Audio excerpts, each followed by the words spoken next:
All right, what's up, everybody? And welcome to Politics with Steve. Let's do it. Let's go. All right, so it is my first stream. I am very excited about it. Quick intro. I'm Steve. I decided to start just streaming politics to, give people reliable, easy to follow political news. We gonna definitely have a lot of fun with it. Throughout the streaming, y'all gonna learn a lot about me. Y'all gonna learn a lot about, hopefully y'all learn a lot about the politics as well. I am in my home office right now. I have a sitting, standing desk situation, but I'm always standing, so that's probably what y'all gonna see. I'm even standing when I'm like playing my video game. I got a PS3 right here. I mean PS5 right here. Kicking button Madden anytime. So if anybody want any problems with that, please let me know. But I got a couple chairs in here, but like I said, I'm always standing up. So let's get into it. So Trump is the president. But how did we get here?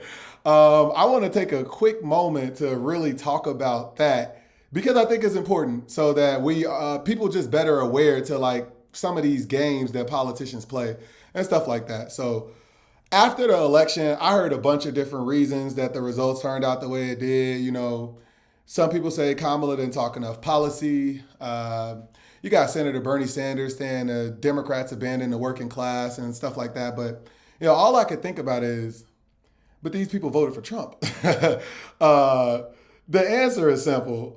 Donald Trump, the Republican Party, right-wing media, they simplified their messaging so that the average person can understand. I use this analogy a lot. It's kind of extreme, but just go with me there. Imagine watching a debate between two candidates, and one of the candidates' mic was muted the entire debate. Whatever the candidate whose mic wasn't muted, good, bad, ugly, their message was heard and received. And although left and Democratic politicians, obviously their mic isn't muted, it's almost the same thing if you talking in a way that people really don't understand. We should have learned this from COVID, right? The way that disinformation got out there and some of the stuff that people believed was incredible because it was literally impossible. Literally some of the stuff that people believe, 5G towers and stuff like that. But at the end of the day, when you don't combat lies with, simply and just shutting it down in a very simple form, you allow it to win on a political scale to people that don't really understand the politics of the matter. I can give a lot of examples of this, so we're going to take a look at one of them. I remember seeing this clip while I was watching election coverage, and it was just wow. Voting for Donald Trump because in 2017, 2018, I only make 70 grand a year. I was way better off. I have student debt. I make 70 grand a year. I thought that was going to get forgiven. That's why I would have voted for him, and it didn't happen. So, I'm just tired of voting for people that aren't going to do shit. I was going to vote for Bernie Sanders in 2016, and then Hillary got in. I voted for Hillary. Voting for Donald. All right. So, where do we start? First of all, why would he vote for the guy that's representing the party in Trump that's responsible for his student loans not being paid? That's what he just did. The reason why is because he's not aware of what happened. All he knows is that it didn't happen. And if I was Biden, I would have immediately got on Instagram after the Supreme Court made the decision to say, hey, I signed legislation to get this amount of student debt cleared. It was approved by Congress. It was shot down by the Supreme Court. The Supreme Court has 3 people on there that was appointed by Trump, and the president of the United States appoints Supreme Court justices, period. He's responsible for this. His justice is who shot it down. You gotta say it just like that. Tell people the truth. Tell people that they was not okay with y'all getting y'all student loans repaid, but they was okay with, congressmen getting their PPP loans forgiven, but they wasn't concerned about the burden on the taxpayer at that point. But, That video, if Biden would have put out a video like that, that video would have reached so many people, and it would have took the student loan repayment thing off of this guy's radar and just stuff like that. But like I said, when you don't call out the bullshit in real time and plain English, like you lose it. I firmly believe that the left is on the right side of most political issues, but if people don't really understand that, what good is it, So the truth of the matter is nobody really benefits from Trump being the president. Y'all think I'm playing? I'm not. If you believe Trump is going to fix immigration, you either really stupid or really racist. If you put any random Republican politician on a lie detector test, right? And you ask about like them ending like illegal immigration or immigration in general, they would say we'd never do that because it's a dumb idea. All of this stuff that they're doing now, deporting migrants, like, no one disagrees that, kick criminals out and stuff like that. But what he's talking about is, deporting 10 million people and stuff like that. That would never happen. Republicans would stop it from happening. They are winning this issue on a political point by, doing stuff like these deportation flights and stuff like that. But the numbers will never get close to what they say they would. Like, and if they actually did, like if Trump actually tried to end immigration in a way that was effective, he would get impeached by his own party. Like, it would collapse the economy. Yeah, so why are these economists so opposed to Trump's plan? Because the economic effects would be pretty terrible. This is a study done by Bloomberg Economics, and they found that Harris's plan did not have much change in either the GDP or inflation, which in a sense is a good thing at this point. But look at what Trump's plan would do. Trump's plan would cut the GDP by 8.9%. And let me put that in perspective for you. This is roughly twice the amount that the GDP went down during the financial crisis. Wow. So we would be looking at something between a recession and a depression. And interestingly, as I'm sure people know because we've talked about this many times, the tariffs would cause certainly a part of this. But the biggest cause, actually, of this drop are the mass deportations that Trump is talking about, because he would take huge pieces of our labor force out of the country, send them back or send them somewhere else, and the result would be business wouldn't have labor. They wouldn't be able to produce things, and you'd have this enormous economic contraction. So this is something. All right. So basically, what we just heard there was it's very obvious that, like, the people that employ immigrants, they can't afford American labor, so they use immigrant labor. Let me just give y'all a random example, right? You buy tomatoes at, $2, right? All of a sudden, it cost $5 to make the tomatoes. $5 may be extreme, determining like if you had to use American labor and stuff like that. But my point in saying that is, if it costs more to produce the product, they have to raise the cost, which is going to make inflation, which is what Trump claims that, he's trying to bring down. Very, very simple example. Obviously, the numbers were made up on the spot, but the point of the message is, with American labor, prices will rise for products that we just don't want prices to rise. Some of these jobs y'all don't want. And I'm not saying that that's a good thing that, they work those jobs, but it's just like, like I said, it's an unholy deal with society. Some of the most, so people don't talk about this, but like some of the most developed countries in the world, you got Japan, South Korea, Russia, they are facing like extreme birth rate issues. So basically, these country citizens, they not having enough babies to like really add to the workforce. And what their economies is doing because of it is their economies are suffering. Like, we have a pipeline of people coming from like, that immigrants, and, it actually does help our society. I'm not talking about it from the impact of, humanity and, things like that. Like, I think that stuff is important, but I mean, also, like, it will affect all of our wallets. Like, we will be paying a lot more for goods if the deportation numbers get up to where he actually say that, he planned for him to be. Also, immigrant crime, right? Bro, that's not really a thing. I wish the left would just nip stuff like that in the bud. Like, everybody knows that immigrants commit less crimes than natural-born U.S. citizens.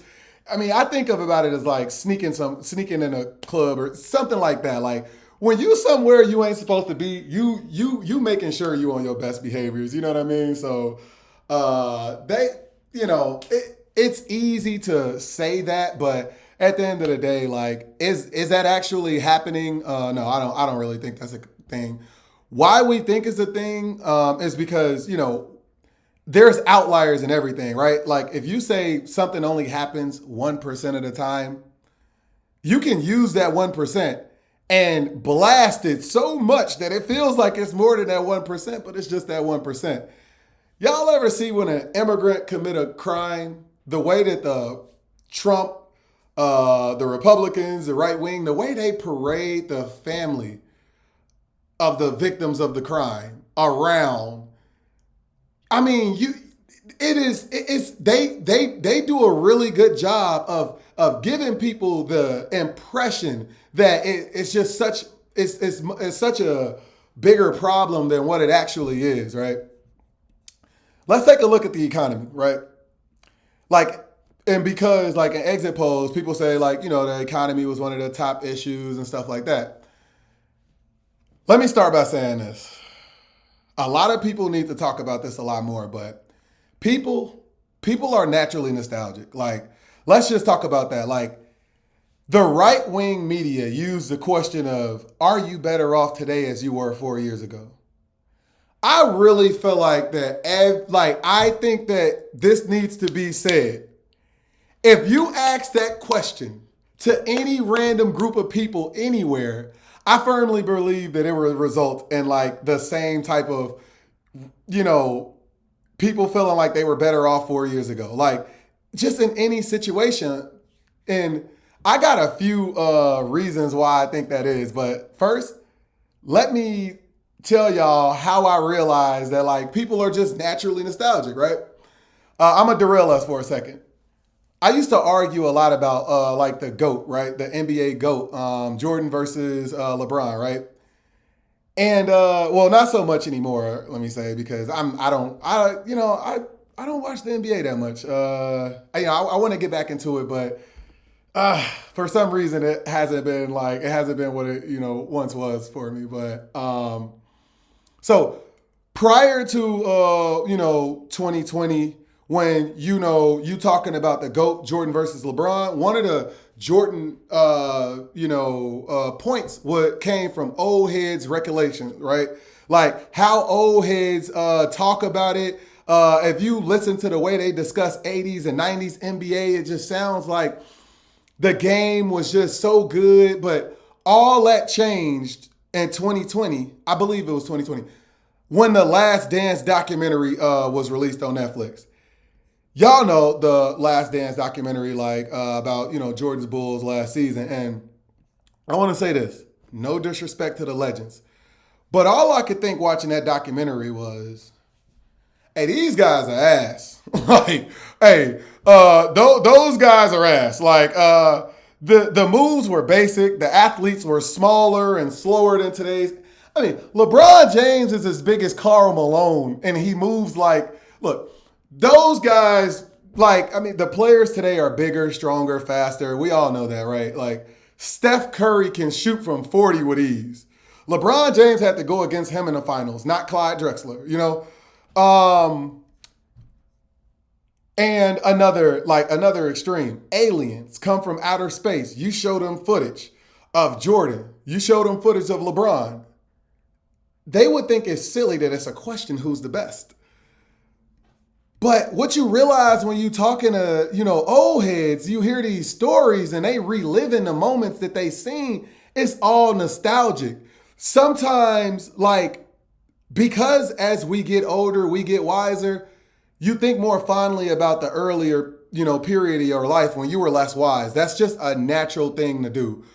So unbiased facts about the economy, the economy wasn't perfect under Biden, but we were headed in the right direction. Our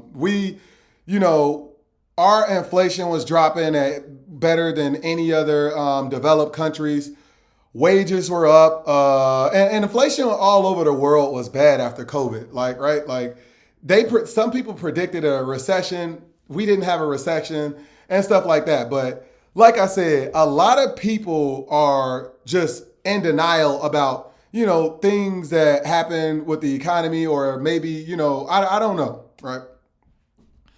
We gonna move on to one of Trump's third topics, right? Like that he claimed that he's for a reduction in crime. This topic. Let me start with this. I hate when I see right-wing news. I'm telling y'all this so we could be hip to it for next time. I hate when I see right-wing news outlets, right? They give a fake statistic. What's a fake? I guess it's a real statistic, but let me explain to y'all what I mean so we just stop falling for this. They'll say why do 60% of people feel less safe today versus 4 years ago? So basically, you asking, why do people feel like it's more crime? Well, maybe it's because they have right-wing news outlets that constantly pump crime propaganda down people's throats. That's why. They ask, why do people? They never say, here's the crime rates for this amount of time. Here's the crime rates for now, because the reality of the matter is crime is going down. When you ask people, why do you feel like crime was like this or like that? Basically, somebody that was never a victim of a crime could say, oh, I feel like crime is just somebody that never even witnessed the crime. Somebody's feelings is determined by a lot of different factors that may not be based on reality. It could just be based on their perception of reality. And they do a lot of that. Pay attention to the way that they ask those questions. But during Biden's time, everybody knows that, if you look at the FBI crime data, the same crime that data that we kind of use to track, all presidents, what their handle on crime is, crime has been steadily declining, especially violent crime and things like that, right? But, I want to get to the root of why are Republicans so trusted with issues like crime, crime in particular. If you look at red states, the violent crime rate, if you look at the violent crime rates in the United States, you look at the top 10, the majority in the top 10 are going to be red states. Why is the Republicans responsible for running the country with the message of bringing down crime when every Republican state obviously there are more people in some Democratic places. So when you look at raw numbers, but when you look at the percentage of population, the crime rates are higher in red states than they are in blue states on average. We can also, when we talk about the economy is California would have the fourth largest economy if it was a country, I believe. The economies of blue states are better than the economies of red states. Literally, red states are sometimes referred to as welfare states.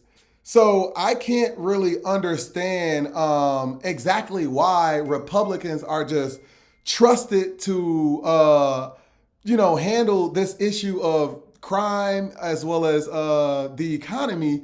When you look at on a state basis, they're terrible with that issue.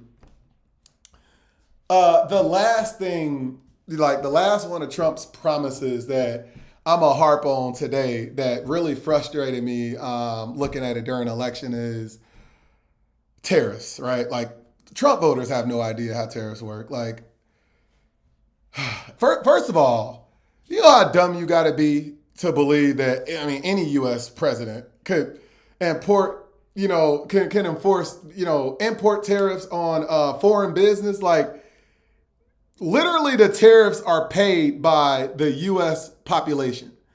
For example, and this is not, this is not a perfect example. It's just something to help people really think about stuff, right? Like, tariffs are to sort of change behavior, right? It's supposed to make people change behavior, but it is an extra cost to Americans. I'll give an example. I live in Chicago. They implemented like a bag tax. Like, I guess the justification could be like, plastic bags are fake. Are bad for the environment and stuff like that. And there may be some other reasons, but they implemented a bag tax. The bag tax had to be collected by the store, but it was paid by people like me. When I go into a store, I have to say how many bags I'm getting, and then I pay for those bags. I pay it to the store, but the store is going to give it over to the government. It's the same thing. Like, these companies that import stuff, they're going to pay a higher price for it. They're going to pass that higher price down to the American people. And then what they make on that higher price, they're going to obviously give back to the government because the government is making them pay the tariffs. I want to show people proof, right? Like, don't just take my word for it. Let me show you billionaire Mark Cuban, something that he said, and then I'm gonna kind of skim through it for you guys, but y'all can read through it. So let me pull this up. I'm gonna get better at flipping through these things, but whatever. All right, there we go. Make myself a little bit smaller. Where's Mark?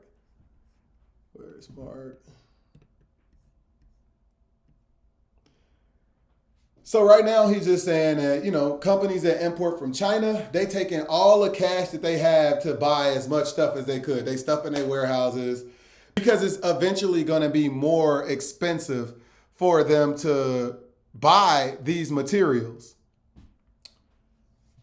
And when it is more expensive, they have to charge the more expensive prices to the consumer. Mark Cuban is like, he also mentioned something that I didn't really think about. Like, he also said that those companies will increase prices as if they had paid the expected higher tariff. So even before they start paying the tariffs for those things, the companies start implementing those higher prices. So that just shows that, like Trump and Trump supporters, they literally have no idea, how these tariffs that, they claim to love works, right? But, that's why we're talking about it right now. Like, the goal of this is for us to understand, and then we're going to, move forward with that understanding. So let's talk about something else, right? Another strategy Trump used is like he's really good at setting a narrative, and I'm gonna just give a couple examples of this. And his criminal cases, masterpiece, right? Like, he understands that I just got indicted. I have all the rights that any other defendant will have, meaning that the government can't, they have to properly inform me before they start, releasing so much information to the public and stuff like that. What does he do?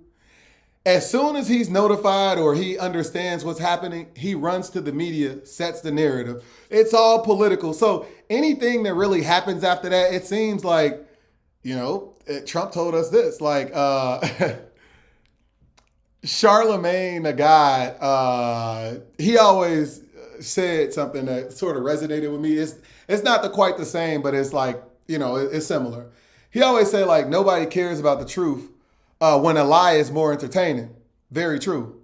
Also, nobody cares about the truth when you learn about the lie first. Like, if you heard a lie first and and it takes too long for the truth to get out, I mean, like, it seems like the person that told us the stuff, early on, it just, for some reason, we just feel so much more comfortable believing that. Another thing, another strategy. We going through these strategies. It's like the whole abortion thing, and they did a masterful job of this. But during an abortion conversation during an election cycle, they kind of got Democrats talking about the reason that they're on the side that they're on for abortion is because the radical left wants to do abortion at 9 months and after the baby's born. After the baby's born. Nigga, that's murder.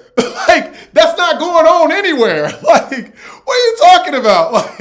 Like, why do we argue about those things? Like, that is what I'm talking about. Like, ask them for a credible source. Say, hey, where'd you hear that from? Right? Like, I don't know about, laugh at it. Like, when you hear something that's just ridiculous like that, don't give it any oxygen. And if you notice, like, he runs up the vote with stupid people. I'm not one to talk down on people because of their education, it's funny because some people that aren't educated really dislike educated people. Some people that are educated have no bad animosity towards uneducated people, but it is what it is. But I say all that to say, the only thing I would say, college and stuff like that, it really does teaches you to understand, credible sources. That's the only thing I would say. Some people just don't even, people take a tweet and run with it. They don't understand. Sometimes if you just look at the source of the tweet that went viral, prime example, they're eating the dogs. What? How do you believe this? And I'm not even gonna lie, I'm on the fence on whether or not Trump believed it or if he just knew that it was enough there to whether or not he believed it. He can get people to believe it. I can't tell you how many brokies is what I call them. And I don't like to broke shame, but in this case I have to. They on social media celebrating Trump win as if because you voted for him you're not hurt by his bad policies. I don't know if these people are in denial that, hey, you're in the population that this actually hurts, or if these people just don't understand that they're in that population. But you're not I just want to, y'all, you will not benefit from his presidency in any way, shape, or form. Did y'all see all those billionaires behind him at his inauguration? Hey, since he won an election, let's transition to since he won, right? I want to talk a little bit about the clown car, right? I call his his administration, people that he planned to put in these positions, the clown car. So we're gonna talk about the clown car, right? President Biden's cabinet was worth a total of $118 million. Trump cabinet net worth blows that out the water. It's not even close. And here's the thing. Let's take it line by line and talk about some of the people that made it, some of the people that didn't make it. I'm just going to give you a quick once over of a few people. We're not even going to discuss all of them because, we'll discuss a lot of them later, but let's talk about a few of them. We're going to start with Elon Musk. The day after the election, his net worth went up $26.5 billion. As a reminder, net worth is the value of your assets. Because he owns stocks, the majority of stocks in Tesla and SpaceX and stuff like that, and he's so close to the presidency, people just took a look. A natural thought is to say, hey, his companies is going to benefit a lot from these government contracts and stuff like that. So it made the value of his company higher, which ultimately it put more money in his pocket. That's how net worth works. Elon, he's all about it. Look, he already slapped MAGA in the face, right? He said that American workers are he can't use American workers. Like it's a shortage of American workers for things that he needs. He's already trying to, the guy that's supposedly against immigration is trying to get foreign workers, but like higher skilled foreign workers to be able to work for his companies, engineers and stuff like that. His rationale, Americans workers just aren't smart enough, right? And that brings me to my second point. I always knew that the right strategy was to keep America stupid, right? But this here just made it too clear. Let's take a look at this. This is who Donald Trump appointed for the Department of over the Department of Education. I remind you that Elon Musk says Americans aren't smart enough and that we need these foreign workers because Americans don't have the skills and the education to do what he needs.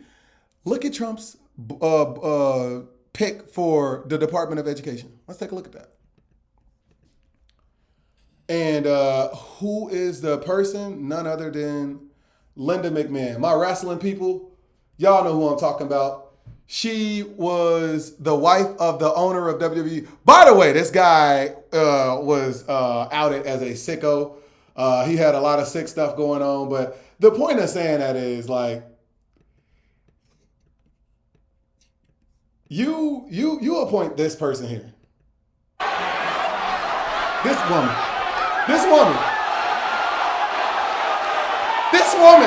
Look at where her head at. What is she gonna teach the kids? What? That's who is in charge of our education.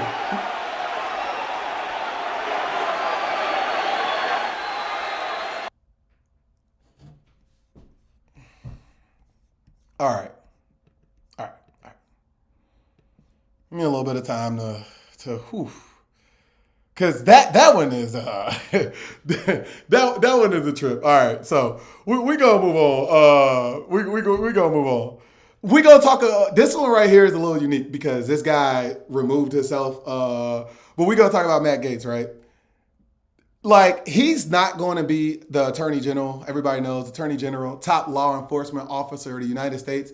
He sets the Department of Justice, like initiatives and what direction they move in, what crimes they prosecute, what crimes they don't, stuff like that. All right.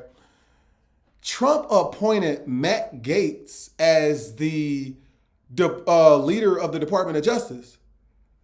He withdrew his nomination, so he's not there. But this guy was investigated by a bipartisan wing of Congress called the House Ethics Committee.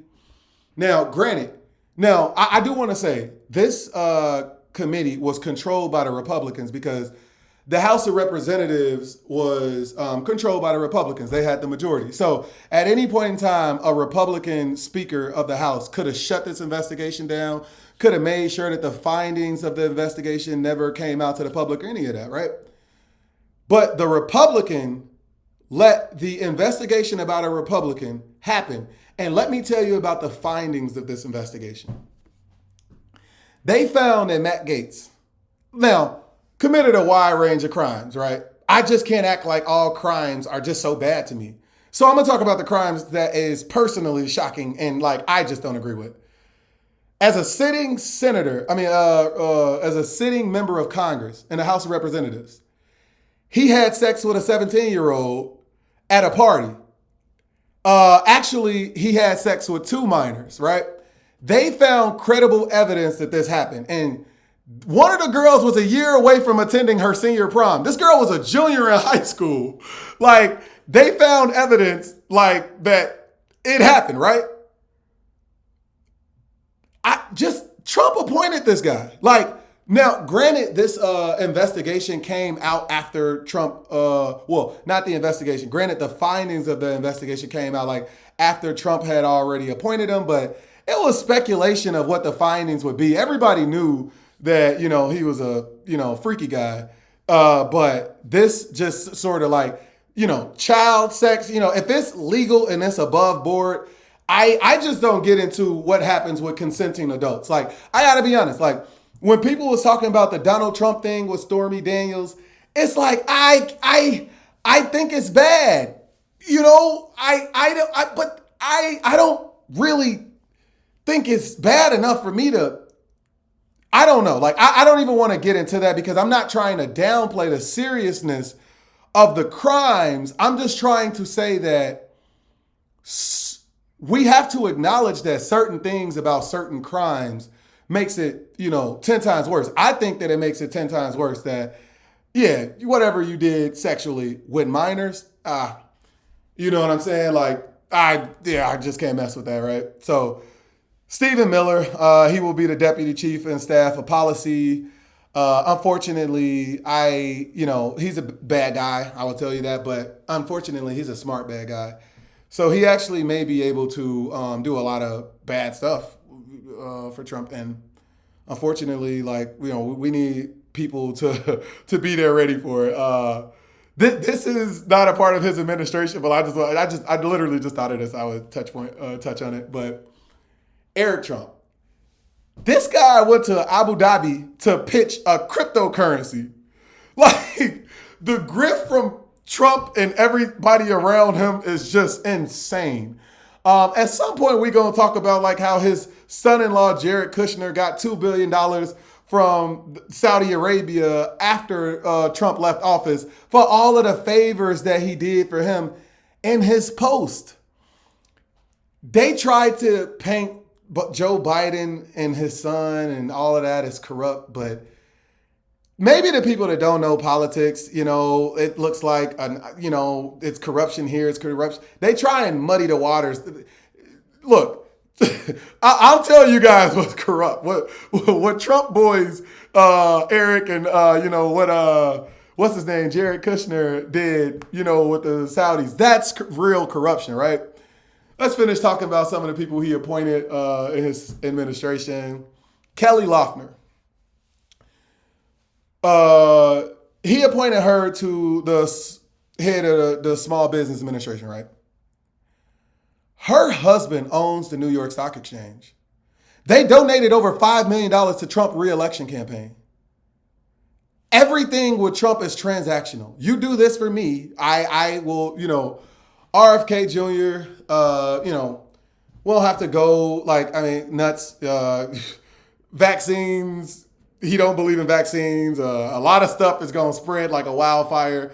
Bad timing for the wildfire joke. But a lot of stuff is going to just spread because of the way that he thinks about. You know what? I hope that it's not true. I really hope that somebody can't be that dumb with some of the logic that he has about vaccines. But that would be what I would say about him. Oh my, let's get to this. These next two guys, actually these next three guys, I'm going to spend quite a bit of time on, right? All right, so let's do it. Pete Hegseth. He was just confirmed as the Secretary of Defense, right? He's over the Pentagon. He's over military operations now, right? They want to talk about DEI and, unqualified. This guy was a weekend host at Fox News and an alcoholic. I mean, there are so many of his former colleagues and stuff like that has admitted that he, drinks on the job. He also has all of these allegations with him and women and inappropriate conduct. I don't know. I would know if he allowed the women to speak about it, but he got the women under a non-disclosure agreement. So, at the end of the day, it's just it's his word against silence because they can't talk. So, but he is the opposite of a DEI hire, just unqualified. Dude, he was just in the military. That's it. He was in the military. That doesn't qualify you to be, the Secretary of Defense. Dr. Oz over public health. Fake scam and TV Dr. Oz in charge of public health, right? He's in charge of Medicaid, Medicare. First of all, he owns a lot of stock in United Health. Why would you put somebody in charge of public healthcare that invests in private health insurance? he literally incentivized for public health to fail. Like, he literally get richer if he gets richer if he's bad at his job. Let's just, like, come on, people. All right, look, Marco Rubio, right? Marco Rubio, he appointed Marco Rubio as the Secretary of State. And I just want us to listen to Marco Rubio talk about Trump when he was running against Trump in 2016. He was trying to be the Republican on the ticket. And just listen to what he was saying. Listen to like how real some of the stuff that, you know, what Trump called him, Lil Marco. Look at some of the stuff Lil Marco said. And, you know, some of it is like, you know, how could you say this about Trump? And then now you in his administration and you fawn over him, stuff like that. Let's take a look at it. Uh-oh. Try again. Let's try again. Hopefully. Oh my God.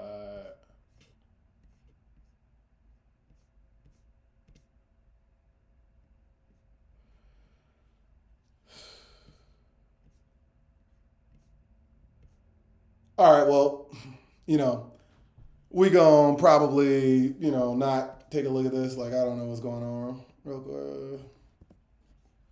Just trying to refresh it.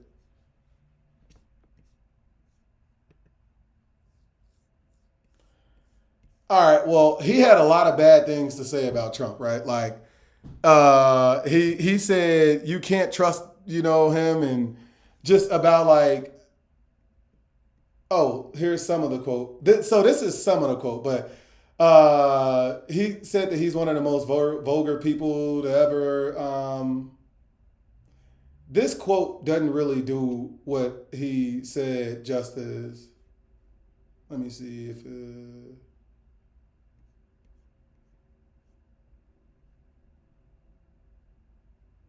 Oh, here we go. He says if Donald Trump is a Republican nominee, we're going to have a party that's divided. We're going to have a party that's going to somehow justify itself why it's voting for this man. So basically what he's saying is like, you know,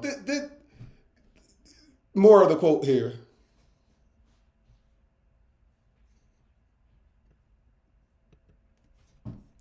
All right. So he also compared January 6th to like Cuba. He said that, you know, he's from Cuba and, you know, stuff like that. And he was offended that, you know, that January 6th happened. He literally compared it to that. And then out of nowhere, he turned into a Trump super glazer. And January 6th was nothing more than a simple trespass. So, you know, Trump got that effect on people and, you know, I get it. Tulsi Gabbard. Let's talk about her. He appointed Tulsi Gabbard as the Director of National Intelligence. The Director of National Intelligence oversees the 18 intelligence agencies that make up the intelligence community, including the CIA. People literally believe that she's a Russian asset. Like, credibly believe that she's a Russian asset. And he appointed her to a intelligence position? Make it make sense. I mean, there's so many more bad people I can talk about. Pam Bondi, who's actually going to be the actual top law enforcement officer, the attorney general and stuff like that. But I just wanted to point out a few of these people. Oh, and I got some funny stuff for us to take a look at. I want us to take a look at Trump signing some of these executive orders, right?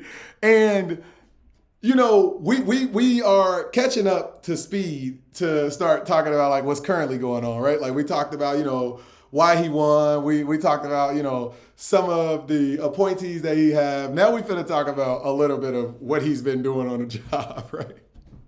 So he just so clueless, and you can tell that like he has these rich people, and he's kind of letting them do whatever they want. You know that because he really don't have a handle of what's going on. I'm gonna show y'all a clip that really proves what I'm saying. All right. Very important in just about every case. And it will go through the first one, please. Do you want to? Yeah, Mr. President, this is an executive order on crypto. We're going to be. Oh, sorry, we're doing that first. Sorry, this is an executive order on AI. We're basically announcing the administration's policy to make America the world capital in artificial intelligence and to dominate and to lead the world in AI. Do you want to say your name, your full name? Yeah, David and Sachs, serial? AI and crypto czar. David is one of the greatest in the world at AI. Most The respected. greatest. Hey, look, I'm not gonna lie. Don't this guy feels like a used car salesman? Like, don't it just like look at how he's smiling, watch it. Like, don't he just look like he got bad intentions going on? Like, all right, I'm gonna finish this because he signed another executive order that also. Probably there is.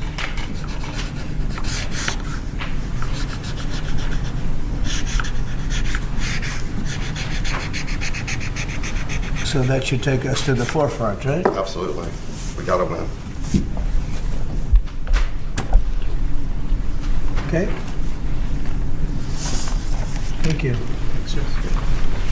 And this, David, is? Yeah, this is the crypto EO. We're going to be forming an internal working group to make America the world capital in crypto under your leadership. I'm not gonna Which lie. is really going up, right? Did you know that Amazon has a 50? We gonna be the world capital of everything. Like let this guy tell it. Like this is. So I think that's a good place to stop the video. I was just gonna be more signing, but what? First of all, it looked like Trump didn't know what was going on with any of those orders. He needed David was definitely telling him everything, but even more, beyond that, like just take a look at what I said. His son. Eric Trump went to Abu Dhabi to discuss crypto. Like now you signing crypto sort of executive orders. Like, we just got to pay attention to what's going on. A lot of people believe that because Trump term will be so disastrous that the left will come back in power, midterms, next presidential election. But not necessarily. Like, I think that, to be honest with you, like, if you continue, Trump was bad the first time around. What would be the difference, right? You can't let him set the narrative. Things like, what's actually happened. We got to get it out there. We got to be more aggressive. We got to talk about it in terms that everybody will understand, not just like political, pundits and stuff like that. So that's something that we're going to do here. Another thing, and I want to announce something that is going to be exclusive to my stream. So this is going to be something very fun that we're going to do. I call it the lying ass Trump list, right? We're going to take a look at basically major policy lies that Donald Trump has made. Let's take a look at this spreadsheet I made for it, right? So we got an Excel sheet. We got a little formula here. It's just a count formula. Basically what this is going to do is every time we add something to this list of lies, the count formula will add up how many we got. All right, so what is the first lie that he told? First lie that he told this term. He will end the Russia-Ukraine war within one day of being elected. Just that, his words, not mine. So let's take a look at the promise. So we see what he said.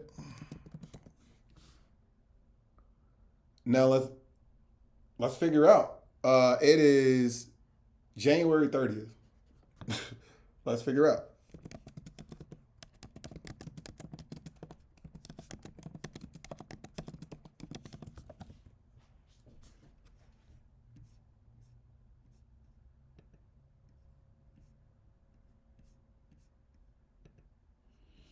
And I'm just being funny to go on Google to see, look, here we go.